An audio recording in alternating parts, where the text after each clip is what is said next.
Hello everyone, this is Andrew Bard with EcoRide, your lead engineer here in BGC, and I'm going to show you how to adjust, well really just to use your EcoRide on the electronics panel. So the LCD, the dashboard, takes three kinds of input: a long hold, one quick, and two quick. Those are the three kind of ways you can interact with it other than the app, which we'll show you in another video. So long hold is on, long hold is off. So let's turn it on.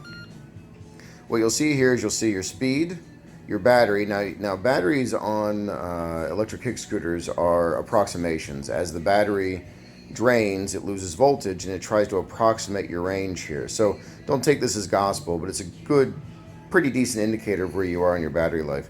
Of course, there's your Bluetooth. It's looking for the cell phone to connect. And up here, we have our speed. So let's go through the buttons real quick. So one press on, our lights are on. One press, lights off, and then two presses, that's our maximum speed, 25 kilometers an hour. That's roughly 8 kilometers an hour, depending on your weight. That's around 16, again, depending on weight. And there's your max again. So let's go ahead and check it back off. And there we go. That's how your dashboard